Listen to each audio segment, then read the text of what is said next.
Bien, regresamos con este Congreso de la Tarde. A ustedes las gracias que permanecen con nosotros. Está en esta tarde para compartir informaciones importantes, un dirigente importante, valga la redundancia, de la Fuerza del Pueblo, el presidente municipal, el ingeniero Hanley Otaño, un hombre que no solo sabe de política, sabe de muchas cosas y en breve usted va a ver de cuántas. Saludos, ingeniero, y bienvenido al Congreso de la Tarde.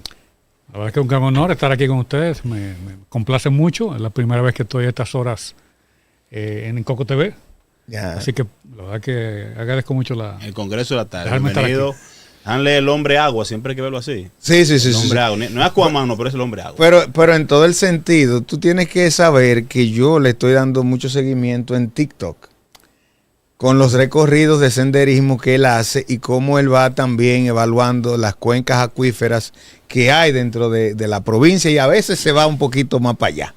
Hanley, háblenos de esa incursión primero, de lo que tiene que ver con ese senderismo que lo ha tenido ocupado y que muchos creíamos que usted había soltado la política. No, para nada. Bueno, mira, tiene que ver mucho con, primero lo personal, uno trabaja mucho, uno tiene una enorme cantidad de responsabilidades profesionales, políticas, y hacer senderismo, porque muchísima gente lo hace en todo el mundo, y aquí también, aquí en los últimos años creo que ha habido más gente que está motivada en la disciplina, pues es una fuerte desconexión. Primero, te desconecta del celular, te desconecta de tu rutina y eso te pone en contacto entonces con un medio en el cual tú tienes que volver a los instintos, ¿no? No me quiero caer, no puedo resbalar. Preservar todo lo que es la integridad. El ambiente, comete una fruta que encuentra en el camino y el contacto con el agua, con el bosque, con los paisajes, todo esto te recarga de energía y tú vuelves el lunes. Pero hay algo que usted ha puesto en evidencia en esos recorridos. Y es como se ha encontrado con personajes de la zona que superan la edad que pudieran aparentar por el ejercicio físico que constantemente esa es otra enseñanza continua, ¿no? El campesino dominicano, que es un ser tan noble, tan abierto, me brindan café cuando paso, me brindan que pase a comer, que quieren darme... Me invitan a que se quede, quédese aquí. De lo poco que tienen, siempre hacen un esfuerzo por compartir y eso es una cosa que, bueno, es otra riqueza de todo esto de andar en la montaña. Sí, efectivamente, se encuentra uno entonces con personas, no solamente longevas, porque es muy frecuente ver una persona de 80 y tantos años activa, caminando, cargando una cosa, sino también sabia, ¿no? Realizando tareas que no las realiza cualquiera. No, para nada. O sea, que te dice a ti que hay un secreto ahí en la alimentación, en la actividad física, que mucha gente no estamos siguiendo. Eso es así. Pero ahora vamos a entrar en la parte política. ¿Cómo está Fuerza del Pueblo luego del proceso en el que se escogieron prácticamente todos sus organismos? Se instituyó todo lo que es la maquinaria política de ese partido. ¿Cómo está la organización en este momento? Bueno, la Fuerza del Pueblo está trabajando activamente para desplazar el poder al PRM que gobierna en el más breve plazo democrático que se pueda. La verdad es que estamos en contacto continuo con la sociedad, con lo que está ocurriendo en el país, que nos preocupa mucho en muchos aspectos. Este clamor por el deterioro profundo en que están sometidos los servicios públicos dominicanos. La verdad es que una de las luchas, creo yo, de nuestra sociedad en los últimos años es tener, como país que viene creciendo en lo económico, tener servicios públicos en ese mismo nivel. Digamos que tener en una energía a un precio, con una continuidad y con una cobertura que complazca la necesidad de la demanda social que tenemos. Y uno enciende cualquier medio de comunicación, lo ve a ustedes, ve las redes sociales y se da cuenta del clamor popular, no solamente a nivel ya de las grandes provincias donde hay mayor contacto con los medios de comunicación, sino que en pequeños pueblos en todos lados del territorio dominicano uno encuentra protestas. Lo propio ocurre con el agua potable, lo propio ocurre con los servicios de salud. La verdad es que estamos en un momento donde pareciera que ha habido un desplome de los temas de servicios. El tema de transporte, por ejemplo, Santo Domingo, el metro, bueno, que de pronto se cae un plafón en medio de la operación del metro, que prometen colocar nuevos carros y los carros no aparecen o no son suficientes y hay protestas, filas para accesar al metro. De pronto uno se encuentra también con los temas de agua potable, que es dramática la situación. Entonces, eso necesita gerencia. Da la sensación de que en este gobierno se acometen las cosas, se anuncian las cosas, hasta se hacen contratos para realizar trabajos, pero entonces el impacto de esa acción, los resultados no se ven. Y eso es una de las cosas que la verdad tiene muy preocupada a la sociedad, y creo que la Fuerza del Pueblo como partido de oposición, bueno, ayer nos manifestamos en varios puntos del país con el tema de la educación, del acceso a la educación de los niños y niñas dominicanos. La verdad que hay unos datos alarmantes ahí con ese tema. Antes de tocar el tema de la educación, que ustedes presentaron una rueda de prensa, en el aspecto de la gerencia, donde usted menciona, y se supone que un gobierno va encaminado con su equipo de trabajo, en este caso los ministros y directores, para ese tipo de instituciones, ¿verdad? Diferentes instituciones. Entonces, se supone que hubo un plan, Danilo Medina habló, tocando el tema de la electricidad, de que había un plan para darle continuidad a las creaciones de otras subestaciones de energía eléctrica. ¿Qué ha sucedido entonces? ¿O es que las personas que pusieron no desconocen en las diferentes instituciones que tenemos? ¿O es que los que siguen por el hecho que se prepararon mucho en los gobiernos anteriores, que así lo menciona Danilo Medina, en los gobiernos del PLD, o se prepararon esto, los quitaron de esas posiciones para poner otras personas sin capacidad, a improvisar, y eso provoca entonces los errores que hoy día vemos, tanto en la falta de electricidad, en los servicios públicos, en algunos de estos, que no vemos la atención que teníamos anteriormente, diríamos el dolor propio del ciudadano que trabaja en la institución en cuanto también a dar el servicio. ¿Qué considera? Mira, una falla de gestión se nota con elementos. Mira, entre el año 2022 y 2023, en esa planta de Punta Catalina hubo una situación. No se programaron adecuadamente las licitaciones de compra de carbón. ¿Ustedes lo recuerdan? Sí, recuerdo, sí. Es un tema de pura planificación, de pura programación de las acciones. No se hicieron la licitación a tiempo y por tanto no se recibieron los insumos para la producción energética y hubo una crisis de apagón. Ahora, por ejemplo... Que eso lo vimos también en el caso de Corazán, así mismo con la parte del cloro para purificar el agua. Por ejemplo, ahora los uniformes escolares de los niños no se van a entregar al inicio del año escolar. ¿Por qué? Porque no se compraron a tiempo. No hubo gestión. Porque bueno, el 4% es suficientes recursos como para hacer muchísimas cosas. Se dice que por las licitaciones, hubo unas licitaciones. Sí, pero la licitación hay que hacerla en el tiempo correcto, prudente, claro. ¿Para qué? Porque la ley de compra y contrataciones, o sea, te establece unos plazos y unos procedimientos. Usted tiene que contar con esos plazos para hacer sus actividades. Entonces, si usted no lo hace a tiempo, usted no lo va a tener a tiempo. Es decir, esas son las cosas que los malos gerentes, a lo que los malos gerentes nos someten con su mala práctica. Entonces, eso es lo que como que estamos viendo. 5 años después de una administración del presidente Abinader, entonces uno se da cuenta de que estos fallos siguen ocurriendo, que estas cuestiones siguen ocurriendo. Y eso, por que supuesto, no son novatadas, porque ya no se pueden ver así. Que no son novatadas, que hay un problema de diseño. Por ejemplo, la circunvalación de Baní. Bueno, muy orgullosos dicen que la han hecho, pero es una carretera de un carril de ida y un carril de vuelta. Dos vías. Es decir, 2 vías. Entonces, todo el gran flujo de comunicación y de vehículos que ahora se intenta incentivar, ¿verdad? El turismo hacia el sur, etcétera. Porque si usted dice, bueno, si se va al pueblo de Pedernales, Cabo Rojo para allá, bueno, parte de esos turistas seguramente van a ir a la zona colonial de Santo Domingo, van a tener que transportarse, autobuses, etcétera. Entonces, están acortando los plazos de desplazamiento entre el sur y la capital.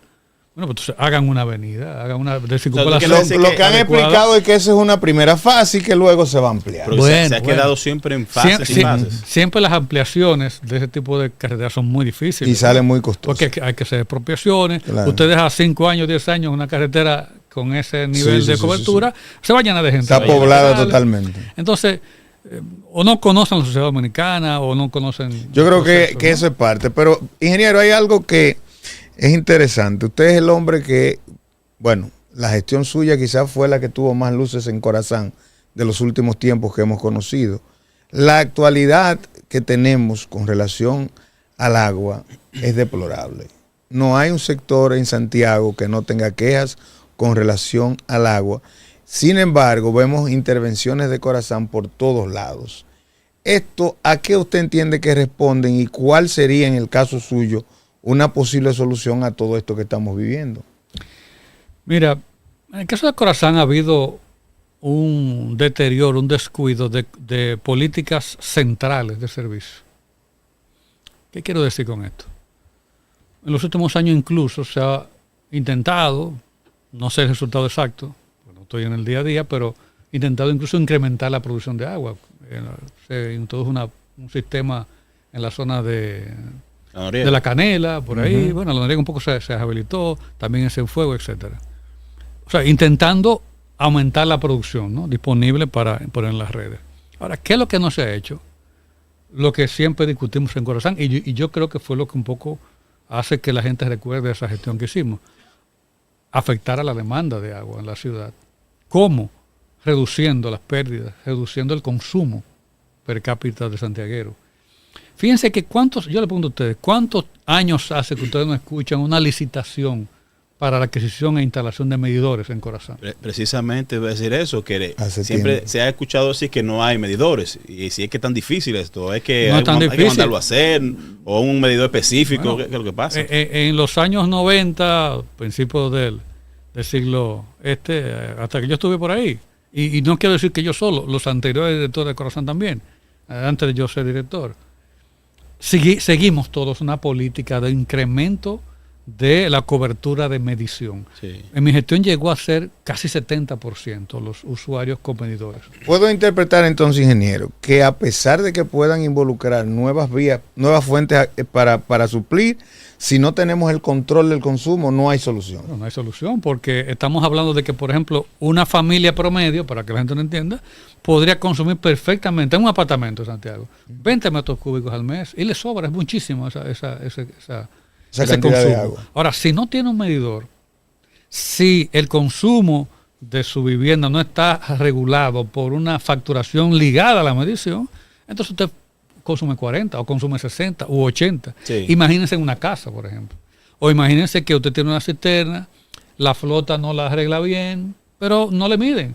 No importa. Y como no miden, se produce un rebozo en esa cisterna y bueno, es eterno eso. Igual, por ejemplo, que una casa cualquiera puede tener un toile de esto, un escape de agua, y la cisterna está mandando agua hacia arriba. Entonces, es infinito el consumo.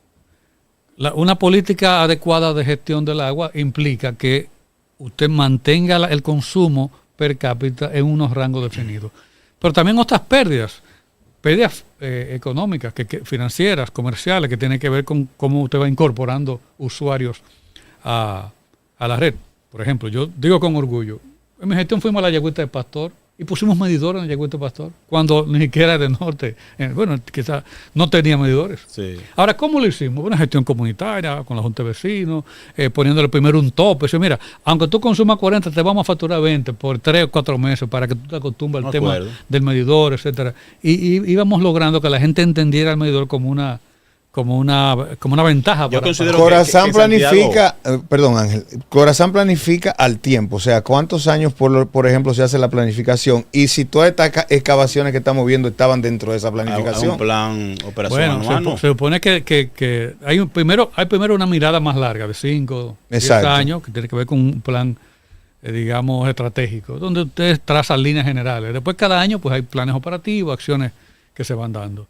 Se supone, por supuesto, que mira, nosotros teníamos un convenio con el Banco Interamericano, hicimos vistas públicas con esto, estoy hablando del año 2009, 10 por ahí. Esos recursos llegaron incluso después que yo me fui de la institución. Lo firmamos cuando yo estaba, pero ya la ejecución fue después. Y todos esos impactos usted no lo ve ahora en el servicio. ¿Por qué? Bueno, por distorsiones, porque fíjate que nosotros tenemos una tendencia, y lo digo esto con todos los gobiernos, incluso con todos los profesionales. Yo a mis colegas les digo, miren, no podemos ser ingenieros salvajes. Sí. El objetivo de una obra pública no es construirla, es el impacto que logra. Es decir, nosotros teníamos, por ejemplo, en aquel tiempo, cosas que no se llevaron a efecto adecuadamente, sectorización de las redes para mejorar la calidad de la operación de la red.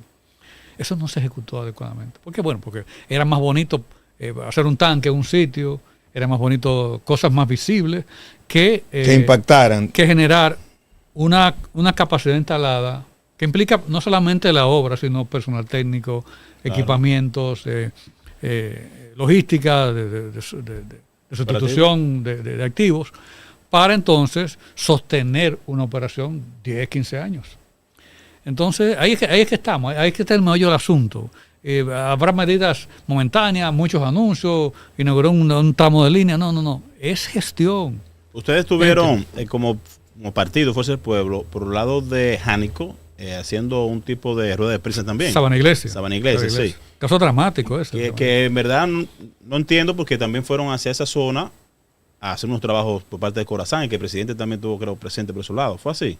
No, creo que fue de INAPA en este caso. De INAPA, exacto. El caso de INAPA, Sabana Iglesia, sí. Se hizo una contratación, más de 100 millones de pesos. Se ejecutó esa contratación, la gente con las calles rotas, con excavaciones, con etcétera. Y de pronto, pasado todo ese accionar, pues no hay agua en el pueblo. No hay agua. No hay agua en Sabana Iglesia. Entonces la gente estaba muy alarmada en ese momento, porque viendo el fracaso de la acción con el agua, anunciaron entonces un alcantarillado. Y decían, bueno, ¿por cómo que van a hacer esto?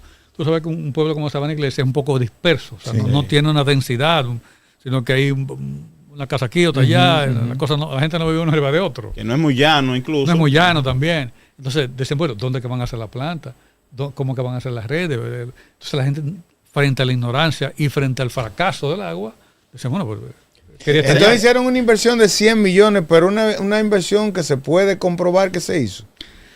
Por lo menos las calles están muy rotas, ¿no? Y la gente vio... En el gasto está la calle rota para tener que taparla. Exacto, pero el tema es el resultado, el impacto. Ahí vamos un poco a esto, ¿no? Que parece una norma en este gobierno. Anunciar obras, anunciar proyectos y programas, y cuando usted va a medir los impactos, son cero o son nulos. Usted se refiere, usted compara esto como el caso mismo del teleférico. Bueno, que mira, tanto está vacío, entonces no está generando la parte. El teleférico es una cosa. ¿A eso te refieres? Es una cosa muy lamentable, es penoso. Y nos vemos preocupados porque mientras el teleférico circula vacío, o sea, el consumo de energía eléctrica que la pagamos nosotros, ¿verdad? Por parte del mismo gobierno, entonces sería bueno mejor que se monten gratis todos ahí mientras tanto. Y den uso gratuito, aunque no es tan alto el costo, pero gratuito por lo menos la persona se ve en la obligación de tener que utilizarlo. No sé de qué forma, porque es por una necesidad, se supone. El tema es que ese teleférico operativamente tiene una grave dificultad. Las estaciones están colocadas en lugares donde el acceso quedan distantes. O no es útil, como por ejemplo el que está en la boca del puente, ¿no? Del lado de Bellavista.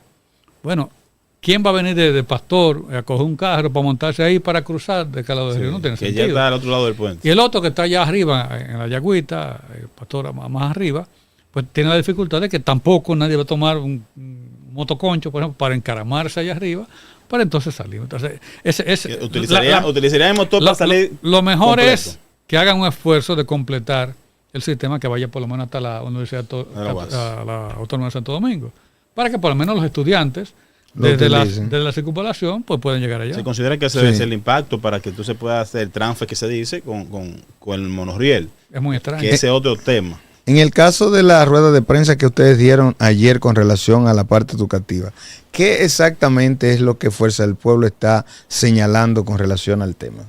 Mira, nuestros técnicos en educación hicieron un levantamiento en las últimas semanas y detectaron, en el caso de la provincia de Santiago, y también se generaron informaciones, por supuesto, de todo el Cibao, de alrededor de 22.200 y tantos estudiantes en la región que no tienen cupo, no tienen cabida en el sistema educativo de la región.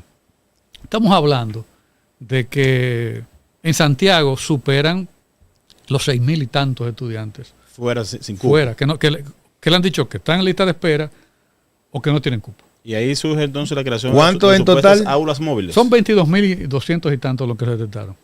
Bueno, el tema es que hay más de 100 planteles escolares con construcciones o ampliaciones paralizados en la región. Bueno, escúchame, Hanley, yo mismo tuve un comentario al respecto porque precisamente en la Villa Olímpica hay una escuela que Danilo Medina la dejó prácticamente un 70% y luego ya llevamos 5 años y todavía está como a un 85-90% de culminar, pero lo vemos lento el proceso. Mira, son aulas que están pendientes así hay una lista muy grande. Yo de memoria te puedo decir, por ejemplo, En el Politécnico, aquí, el Politécnico Nuestra Señora del Carmen, bueno, sí, por ejemplo, hay una ampliación femenino. del área primaria que se necesita para tener la tanda extendida, etcétera. No se termina hace 4 o 5 años. En el barrio Francisco Rosario Sánchez hay una nueva escuela, porque es un barrio que ha crecido enormemente. Esa escuela sí me deja, esa escuela sí yo la tengo ahí en sospecha, porque yo vi el terreno antes de, y para mí es peligrosa esa escuela ahí. Aunque hay un caipi detrás, pero cuando la iniciaron, todo el mundo sabía que ahí había una laguna, pero una laguna. Se supone que los ingenieros de una manera u otra hicieron el Bueno, hay que hacer un levantamiento. Hay que hacer trabajo. Pero ya la escuela... Está muy alta, sí, yo la vi. Están avanzando. Yo la vi. Esta mañana pasé por ahí. Uno supone que estructuralmente no la analizaron. Pero en Sabana Iglesia que estábamos hablando, bueno, en los ranchos, en Jánico, varias escuelas también en la misma situación. Es decir, aparte de situaciones, por ejemplo, la escuela J. Armando Bermúdez, ahí, en los Platanitos, con grietas, una serie de situaciones que también limitan. En Cienfuegos... En Sabana Iglesia supe que los estudiantes de ciudadanos haitianos ocupan la mayor parte. Escuché decir eso. En Cienfuegos también hay otra escuela que no se pudo dar clases ahí, hubo que estar los niños andan dispersos. Es decir, es un patrón de iniciar cosas y un patrón de no darle continuidad. Pero aparte del tema de la construcción de las escuelas, tenemos temas de que, por ejemplo, los libros, ahora se está hablando de que, bueno, este año ya no habrá libros y que será para el año que viene, porque temas de licitaciones, el tema de, efectivamente, los uniformes. Pero en la región también, nuestros técnicos han establecido... Ni libro ni uniforme. Ni libro ni uniforme. A mí me sorprendió mucho eso. Y hay 300... Y con el bono estudiantil, que son 1,000 pesos por estudiante, ¿se va a comprar ni la mitad de los libros que hay que comprar? No, para nada, imposible. Pero además hay más de 300 plazas de profesores, de maestros... Que no se han completado. Entonces también esos otros factores. Es multifactorial. Lo que te dice a ti que es un tema de gestión, claro. O sea, no es una contingencia que hay una crisis de cemento y no se pudo... Una situación que se presentó a última hora. Es que estamos hablando de espacios, falta de habilitación de espacios, falta de maestros, falta de herramientas, ¿no? Uniformes, libros. Entonces, y otro elemento que me tocó a mí también revisar es el tema también de el saneamiento básico en las escuelas. Es decir, escuelas sin agua, escuelas sin baños adecuados, escuelas donde llevan alimentación de desayuno escolar, de almuerzo escolar, sin tener comedores. Los niños comiendo en el pasillo o en las aulas, lo que genera situaciones de higiene. Sí.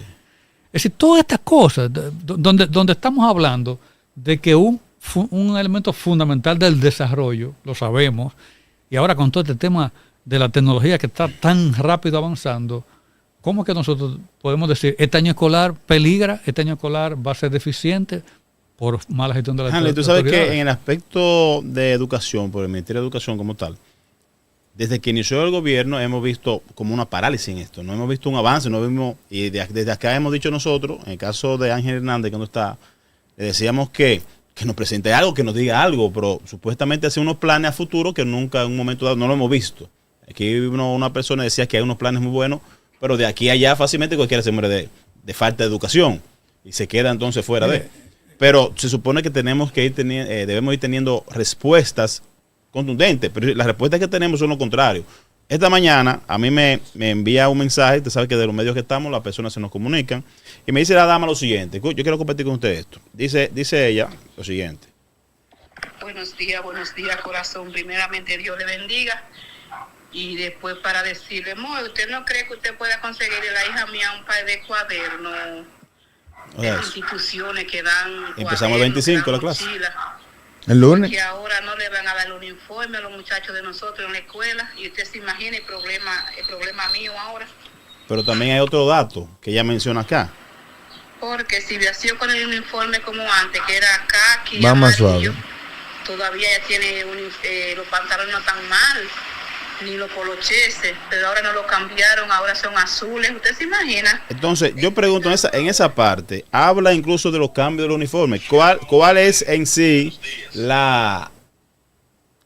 ¿cómo te explico? La ganancia en este sentido de cambiar los uniformes. Fíjate que esta distorsión, digamos, en su contacto con la realidad que tienen los funcionarios, que usted escucha al ministro de Educación hablar de iniciar un programa de educación preescolar, que bebés, niños de 1 año, 2 años, 3 años vayan a la escuela. Bueno, pero amigo, ¿Cómo usted se le ocurre plantear eso? ¿Cómo usted cree que un padre va a casar a un niño de 3 años con los cuidados que hay que tener un niño a esa edad? Claro. Y lo va a mandar a una escuela en las condiciones que están las escuelas dominicanas. No, exacto. Eso es una cosa totalmente riesgosa. riesgosa. Tenemos los CAIPI entonces, de lo que se trata es de resolver estas cosas que pareciera que son cosas como de hace 10 años.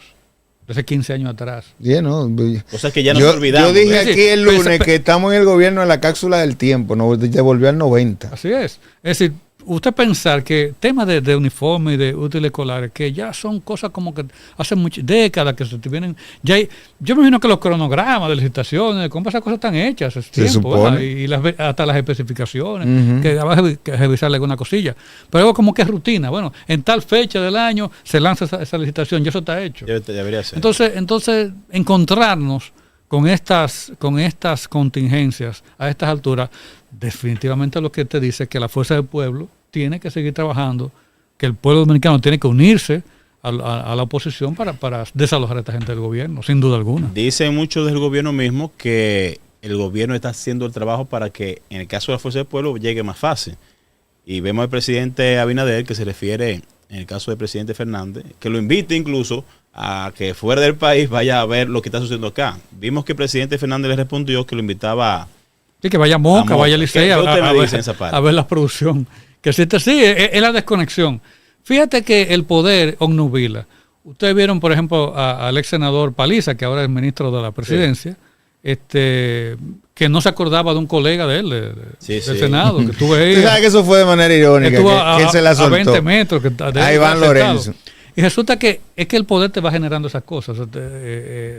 Petulancia. Va generando esa petulancia, va generando la situación de distancia con la realidad, que solamente una derrota te logra volver a poner los pies en la tierra, ¿no? Yo creo que eso parece que está necesitado. Pero el presidente, la gente del gobierno de esa dosis. En un momento había dicho a sus funcionarios que traten de acercarse al pueblo. Recuerdo hace unos años atrás, bajen, acérquense al pueblo, hablen con ellos, tengan contacto, no se me queden como en las oficinas. Y muestra de eso ha sido de que los resultados que dicen supuestamente de la economía que tenemos y por el hecho de aumentarle el sueldo a unos cuantos que ya se ha dejado de tener pobre. Pero yo, presidente, ¿dónde es que se están reuniendo? Porque si es lo que se reúnen allá arriba, es posible que no se den cuenta que los de aquí abajo están yo creo que pasando trabajo. Yo creo que ni siquiera planificando de manera bien consensuada tomar decisiones que afecten a la sociedad dominicana se puede lograr el cuadro que estamos siguiendo ahora. Miren, el tema, ahora que te hablo de economía, resulta que en este semestre primero del año hubo un desplome del crecimiento del Producto Interno Bruto Dominicano, usted lo sabe. Sí. Es decir, tenemos una tradición de subir más de 4 en el PIB, salvo 2 momentos, 2008, 2020, por las crisis financieras y por la crisis del COVID. Pero siempre subiendo en esos niveles. Bueno, resulta que en este primer semestre se creció 2.1, por primera vez en décadas. Bueno, resulta que a esto tenemos que agregar lo siguiente. Este gobierno ha entrado en un proceso de reducción de la inversión de capital. Miren, más del 91% del presupuesto del gasto público dominicano en el año 2024 se usó en gastos corrientes. Es decir, no hubo inversión, apenas menos de 8%. El presidente trató de arreglarlo diciendo que había una inversión elevada en la gente y fuera de eso, entonces la otra inversión se disminuyó. Y ahora se habla del encargo. Esa es una barbaridad. Si unimos estas dos cosas, mire, usted deja de invertir en las obras de desarrollo. Yo le pongo siempre un ejemplo al país. Las vías, las carreteras que construyó Leonel Fernández desde Santo Domingo hasta el este. ¿Por qué fue eso?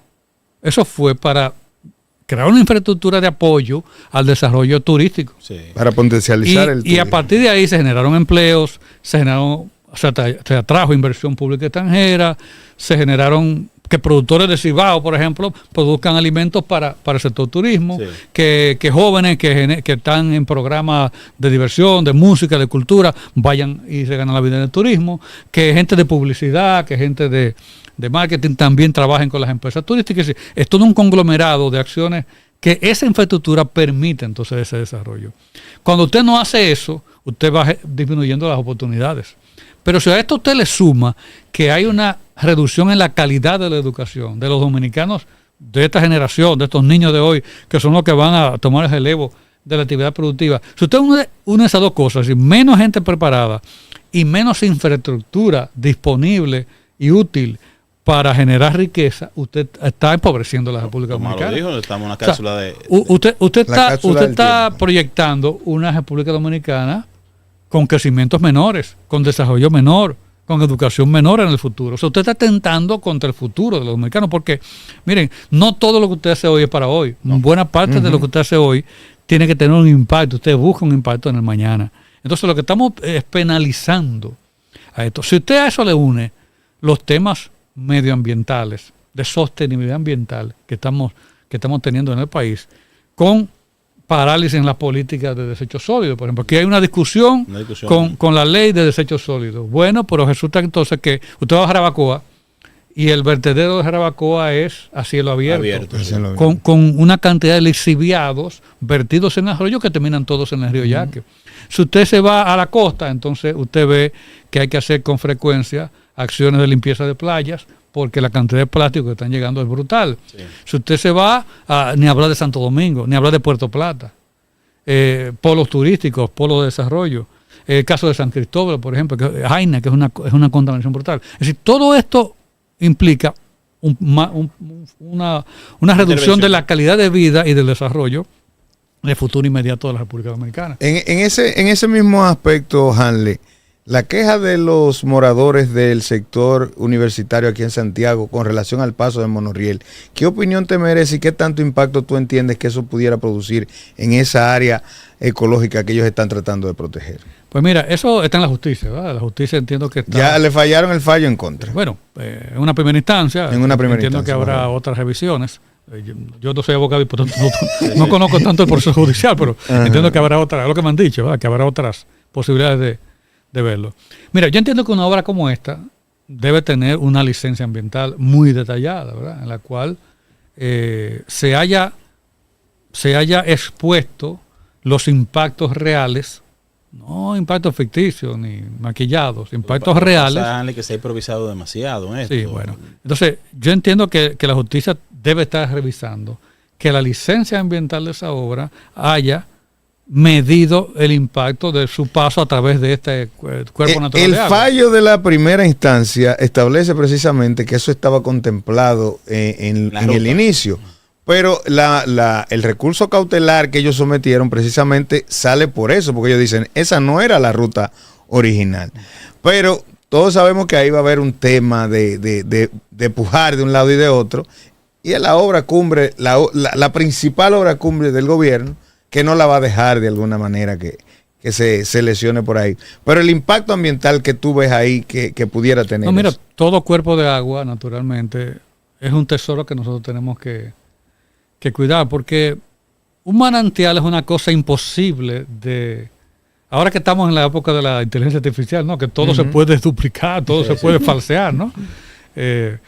Bueno... Un manantial no lo podemos crear. Esa es de las cosas que no pueden, que no caben dentro de la tecnología humana no ha llegado a lograr que podamos generar un manantial, un recurso hídrico. La única forma de rescatar o mejorar un recurso hídrico es replantando, reforestando, protegiendo suelos, protegiendo aire. Esa es la única forma. Entonces, todo lo que pueda ser hecho para proteger ese recurso, porque miren, ya en Santiago, en lo que es hoy la mancha urbana de Santiago, ha habido una gran cantidad de desapariciones de fuentes de agua.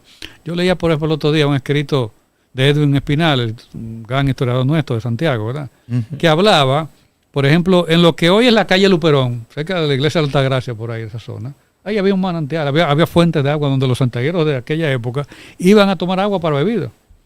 De hecho, los llamados aguateros, que yo siempre me considero un heredero de esos aguateros, ¿verdad? Del siglo XIX, principio del siglo XX, en el Santiago, pues tomaban agua de eso. Muchas veces, no solamente era del río Yaque, que a veces pasaba, pero eran de estos manantiales que tenían agua mucho más pura, menos intervenida. Bueno, eso desapareció, por supuesto.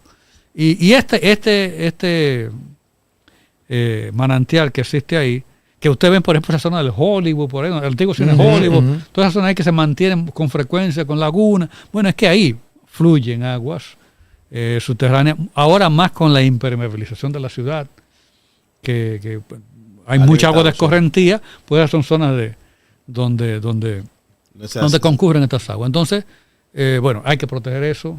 Yo espero que la empresa, la firma, el consorcio que está trabajando en esto, que tú decías ahorita que esta es una obra cumbre del gobierno. Yo creo que es una obra cumbre de ese consorcio, porque el Monorriel tiene una característica, es una obra llave en mano. Es decir, el diseño, la concepción, no es obra de la compañía. Gobierno, de la compañía. Y por tanto, porque en el gobierno no hay nadie que sepa de eso. Pero al final... ¿Sabes eso? O sea, yo estuve leyendo, por ejemplo, cómo se otorgó la licitación de ese monorriel. Bueno, resulta que la información que se dio para esa licitación fue un esquema muy simple de un par de páginas. Más o menos de la ruta. Por eso que hemos hablado, porque lo que evaluaron, el equipo técnico que evaluó esa licitación. Pero de la parte dominicana. Nunca había. Sí, la parte dominicana. Pero de la parte dominicana está una persona que trabajó con los gobiernos de ustedes, que es el Grupo Estrella. Sí, pero yo me refiero a la parte del gobierno que evalúa el proyecto. Ah, ok, ya, a los evaluadores. Porque bueno, una licitación la hace la empresa, hacen ofertas, pero alguien la tiene que evaluar de parte del sector público. Y tú agarras, por ejemplo, quienes evaluaron esas licitaciones y tú te das cuenta que ninguno de esos ahí nunca han trabajado en un monorriel, no tienen conocimiento. Mucho menos construirlo ni operarlo, nada de eso. Entonces, todo lo que sucede ahí es fruto de técnicos externos, bueno, que uno espera que sean la obra gris como tal, una obra que sí, yo pienso que sí. Y además es una realidad. Sí. Es una realidad y por tanto hay que convivir con ella. Y de igual va a sumar. Ahora, es la forma como se ha venido haciendo. No, la ejecución ha sido una tortura. Una tortura y el tiempo mismo, bueno, dicen que para diciembre le van a inaugurar, se refieren, imagino, a la parte gris. Y además, hablábamos de senderismo al principio, ¿no? Claro. Y de buscar equilibrios en la vida. Yo digo también que una obra pública, tener un impacto futuro a mediano plazo y va a beneficiar a la población, pero la población presente también tiene que tiene que y también tiene que lograr, esa obra no puede hacerle daño a la población. Entonces mucho que quebraron, aquí ha habido daños colaterales tremendos, no solamente económicos, también de salud. De salud, sí. Y de económico ni hablar, ¿no? Hanley, pero no podemos culminar, porque ya estamos acercándonos, sin antes escucharte respecto a lo que lleva a cabo el Congreso Manolo Tavares Justo, que se llevó a cabo para escoger tanto a la dirección central consigo, los presidentes mismos. ¿Cómo quedaron conformados los equipos en Santiago? Mira, ¿cómo está la situación? Porque siempre se ha hablado que Santiago tiene su situación especial. Sí.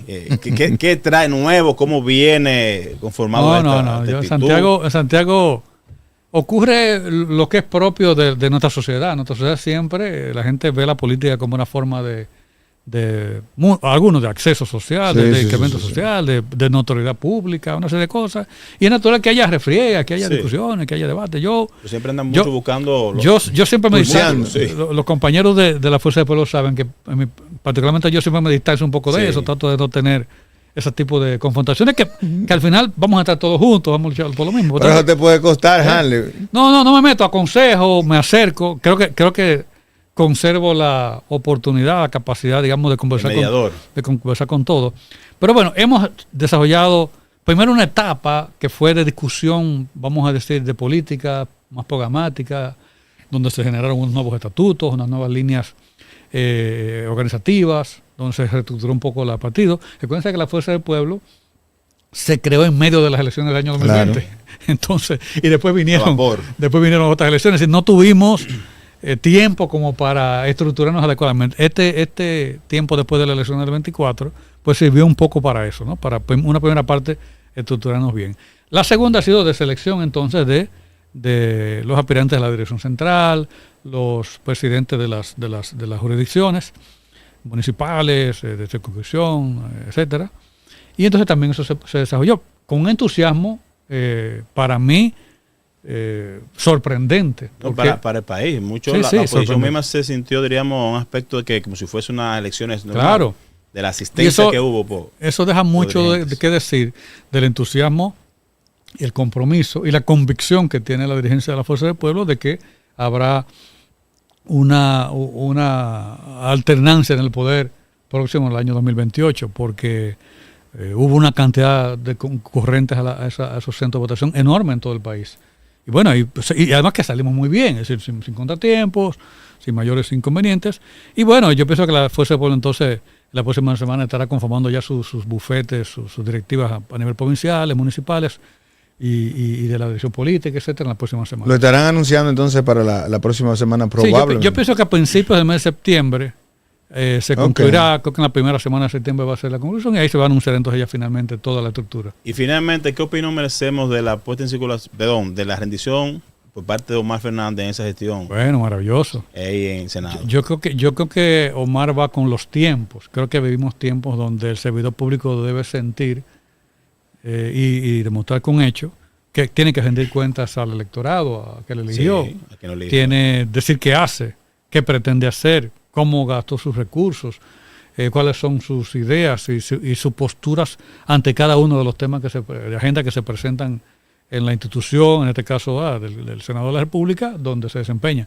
Además fue hecha con una, digamos, tecnología, con una calidad de la presentación, idoneidad de la presentación, que es sorprendente. Yo pienso que Omar primero tiene un gran equipo detrás. Eso le iba a decir, hay un equipo ahí. Pero además es una persona con un gran talento. No solamente porque es empático con la gente, sino también porque ha demostrado reflexión y serenidad a pesar de su juventud para afrontar lo que tiene por delante. Bueno, Hanley, nosotros agradecidos de que tú hayas aceptado la invitación y nos acompañaras en el día de hoy. De verdad que ha sido una buena plática. Se quedan algunos temas, pero finalmente despídase de nuestra audiencia. Primero decirles que me sentí muy bien. Me parece un magnífico espacio de discusión, de conversación. Y segundo, que bueno, aquí estaremos. Yo espero que muchas veces antes del triunfo de la Fuerza del Pueblo en el año 2028. Dios mediante, así será. Ustedes permanezcan con nosotros. Vamos a la pausa. Regresamos con más del Congreso de la Tarde.